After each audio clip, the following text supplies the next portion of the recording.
उत्तराखंड में बीजेपी के वर्तमान प्रदेश अध्यक्ष महेंद्र भट्ट अपने पद पर बने रहेंगे। सीएम पुष्कर सिंह धामी की मौजूदगी में उन्होंने पर्चा भरा। 1 जुलाई को इसका औपचारिक ऐलान हो जाएगा। महेंद्र भट्ट ने 30 जुलाई 2022 को उत्तराखंड के बीजेपी प्रदेश अध्यक्ष का पदभार संभाला था। उनको मदन कौशिक के स्थान पर बीजेपी प्रदेश अध्यक्ष बनाया गया था। महेंद्र भट्ट 2002 से 2007 तक नंदप्रयाग विधानसभा सीट से बीजेपी के विधायक रहे।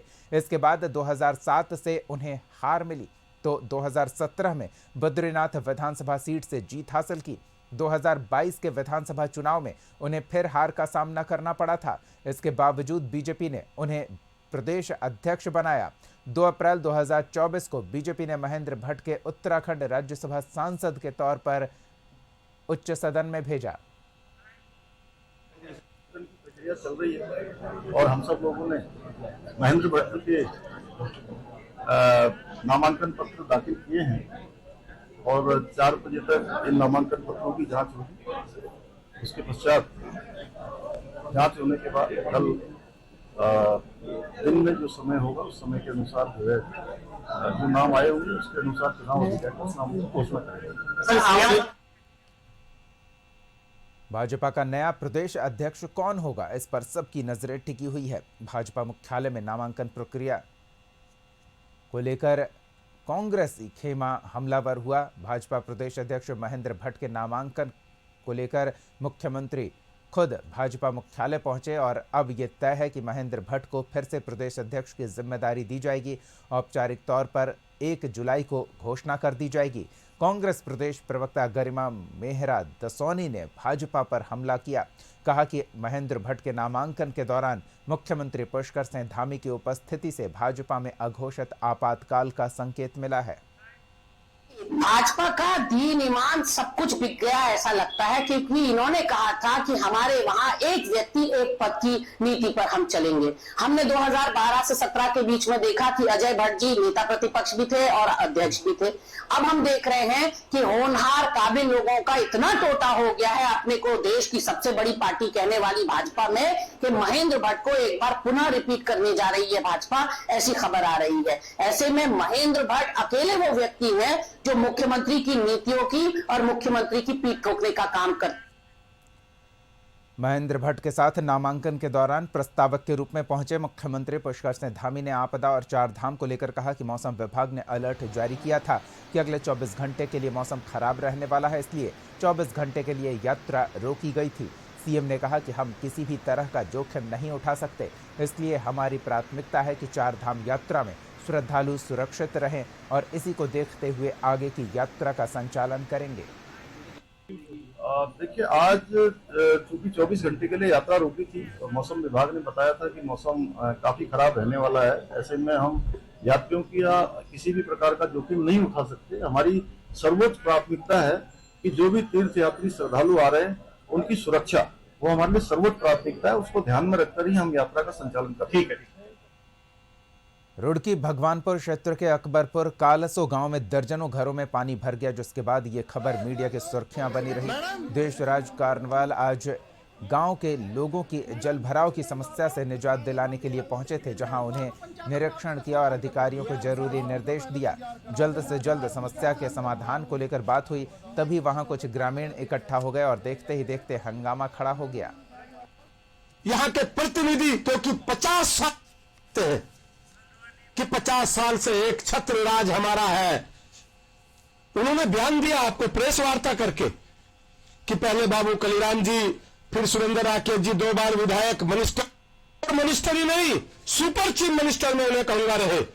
वो चाहते तो कोई भी काम हो सकता था, कोई भी काम रुक सकता था, क्योंकि वो बैलेंस में थे। उसके बाद लगातार 3 बार विधायक ममता जी रही, तो उनको आवाज उठानी चाहिए थी। अपनी निधि 5 करोड़ रुपए मिलते हैं, कम नहीं है।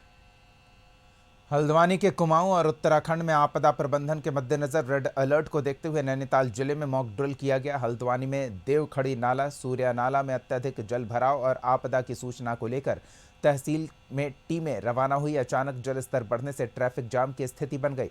नाले के तीव्र प्रवाह में 2 वाहन फंस गए। मौके पर पहुंची एसडीआरएफ की टीम ने लोगों को रेस्क्यू कराया। एक व्यक्ति तेज धार में बह गया, जिसकी तलाश की जा रही है।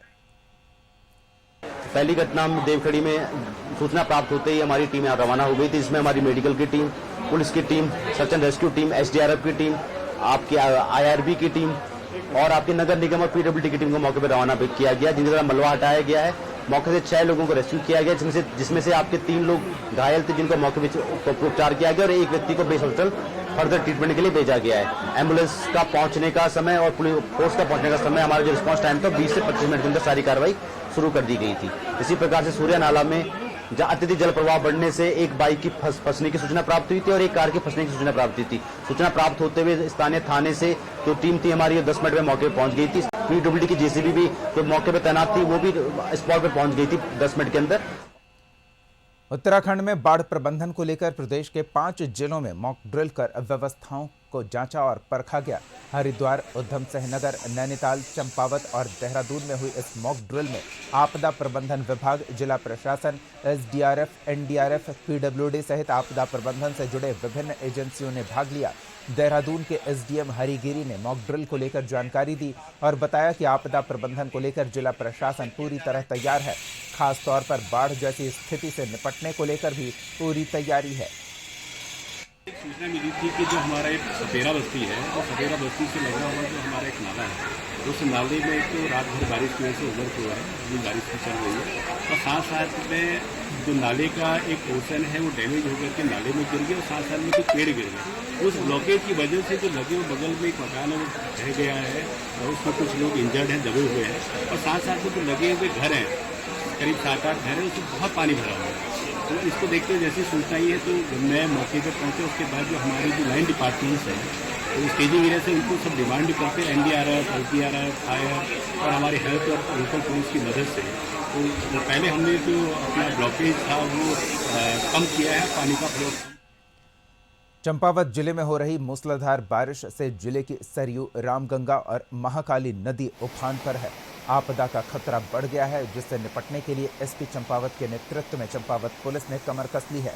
SP चंपावत ने बताया कि इस समय जिले की नदियां उफान पर है। लोगों से अपील की जा रही है कि नदी के किनारे ना जाएं। जल पुलिस को अलर्ट मोड पर रखा गया है और राजमार्ग में भी पुलिस तैनात है। उन्होंने लोगों से अपील की है कि आपदा की स्थिति में तत्काल पुलिस हेल्पलाइन और आपातकालीन नंबरों पर सूचना दें।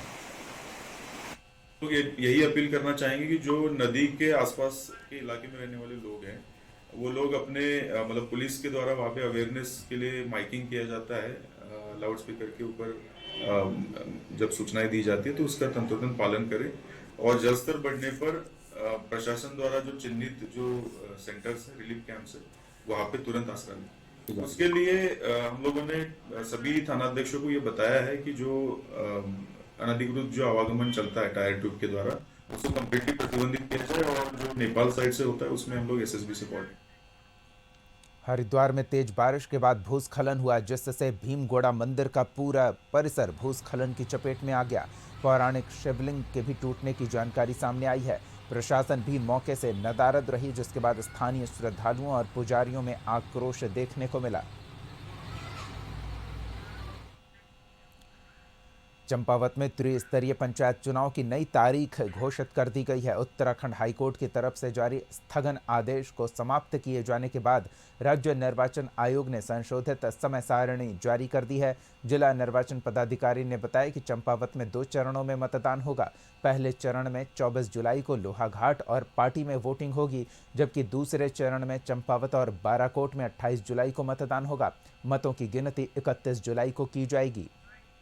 पंचायत चुनाव के दृष्टिगत जैसा आप विदित है कि 30 तारीख से लेकर 4 तारीख तक हमारी नामांकन की प्रक्रिया चल रही है। इसके क्रम में 4 विकास खंडों में स्ट्रांग रूम, काउंटिंग रूम और नॉमिनेशन हॉल्स बनाए गए हैं। कल हम लोग के द्वारा पार्टी क्षेत्र का भ्रमण किया गया था और वहाँ के स्ट्रांग रूम और नॉमिनेशन रूम को देखा गया। फिर कल की तारीख में ही सभी विभागीय नोडल अधिकारियों से भी जो तैयारियाँ थी उनकी समीक्षा भी की गई।